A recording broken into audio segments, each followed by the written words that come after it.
بسم الله الرحمن الرحيم، والصلاة والسلام على سيدنا محمد النبي العربي الهاشمي الأمين. أخي فخامة الرئيس عبد الفتاح السيسي، أصحاب الجلالة والفخامة والسمو، السلام عليكم ورحمة الله وبركاته. أتوجه بالشكر لفخامة الرئيس على الدعوة لاجتماعنا في هذا الوقت العصيب من أجل العمل معا وفورا على وقف هذه الكارثة الإنسانية التي تدفع منطقتنا كلها نحو الهاوية. اسمحوا لي أن أتوجه بالحديث بالإنجليزي إلى أصدقائنا من أوروبا والعالم الموجودين معنا اليوم، فرسالتي لهم: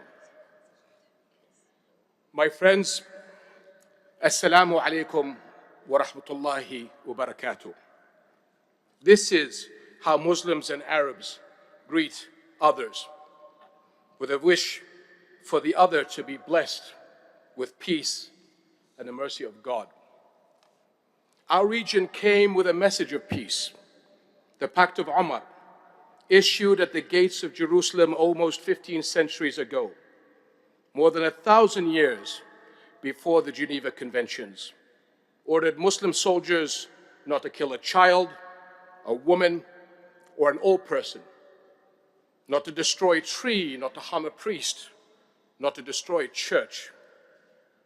Those are the rules of engagement that Muslims must accept and abide by, as all those who believe in our common humanity. All civilian lives matter.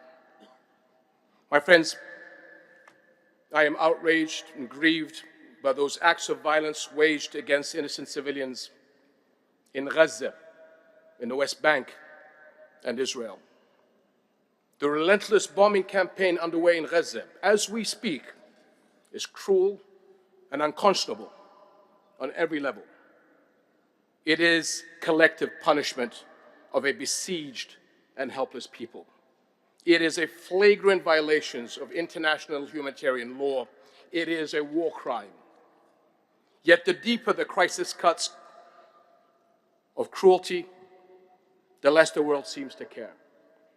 Anywhere else, attacking civilian infrastructure and deliberately starving an entire population of food, water, electricity, and basic necessities would be condemned. Accountability would be enforced immediately, unequivocally. And it has been done before, recently, in another conflict, but not in Gaza. It's been 2 weeks since Israel put in place the complete siege of the Gaza Strip, and still, for the most part, global silence. Yet the message the Arab world is hearing is loud and clear. Palestinians' lives matter less than Israeli ones. Our lives matter less than other lives. The application of international law is optional, and human rights have boundaries. They stop at borders, they stop at races, and they stop at religions. That is a very, very dangerous message, as the consequences of continued international apathy and inaction will be catastrophic on us all. My friends, we cannot let raw emotions dictate the moment. Our priorities today are clear and urgent. First, an immediate end to the war in Gaza, the protection of civilians, and the adoption of a unified position that indiscriminately condemns the targeting of all civilians in line with our shared values and international law, which loses all value if it is implemented selectively. Second, the sustained and uninterrupted delivery of humanitarian aid, fuel, food, and medicines to the Gaza Strip. Third, the unequivocal rejection of the forced displacement or internal displacement of the Palestinians. This is a war crime according to international law and a red line for all of us. This conflict, my friends, did not start 2 weeks ago, and it will not stop if we continue down this blood-soaked path. We know all too well that it will only lead to more of the same, a zero-sum game of death and destruction, of hatred and hopelessness played on repeat. Today, Israel is literally starving civilians in Gaza, but for decades, Palestinians have been starved of hope, of freedom, and a future. Because when the bombs stop falling, Israel is never held accountable.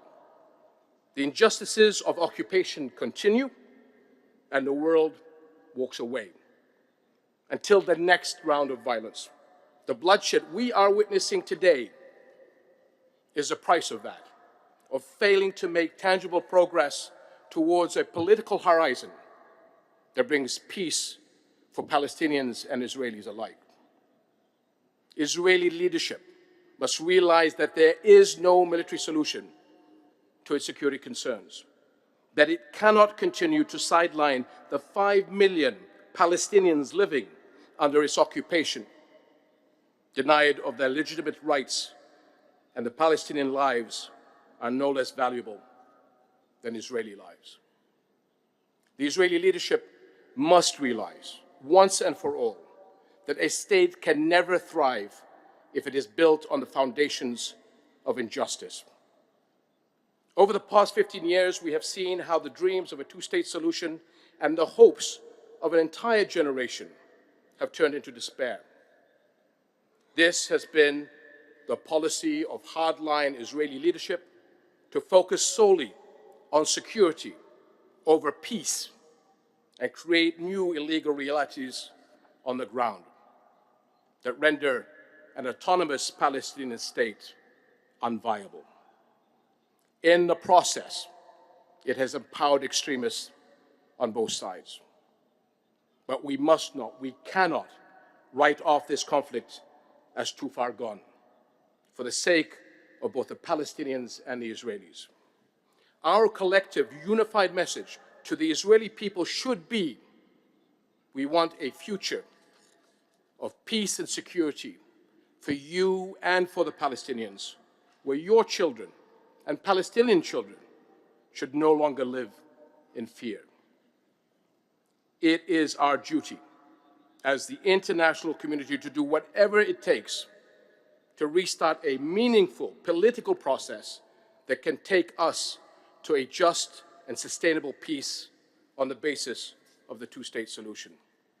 The only path to a safe and secure future for the people of the Middle East and the entire world, for the Jewish people, for Christians, for Muslims alike, starts with the belief that every human life is of equal value, and it ends with two states, Palestine and Israel, sharing land and peace from the river to the sea.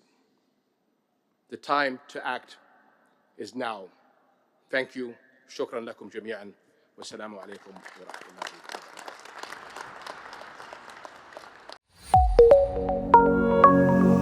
وبركاته.